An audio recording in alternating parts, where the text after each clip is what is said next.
আচ্ছা, তোমরা কি কখনো মূলা দিয়ে মাছ ভর্তা খেয়েছো?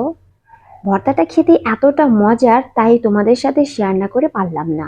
প্রথমত প্লেটের মধ্যে নিয়েছি ভাজা মাছ, পেঁয়াজ কুচি, সেদ্ধ করা কাঁচা লঙ্কা, আর নিয়েছি ধনেপাতা কুচি আর মূলা একবারে ছোট ছোট করে কুচি করে নিতে হবে। তারপর মাছটার ভেতরে কাঁটাগুলোকে ছাড়িয়ে নিব।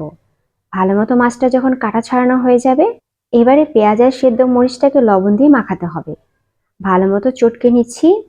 তারপর মূলা কুচিটাও একসাথে মেখে নেওয়ার পর যখন একটু নরম হয়ে যাবে, ওই পর্যায়ে ধনেপাতা কুচি আর মাছটাকেও মেখে নিতে হবে। সবশেষে সরিষার তেলটা দিয়ে ভালো করে মেখে নিলেই আমাদের মূলা দিয়ে মাছ ভর্তাটা কিন্তু একেবারে রেডি।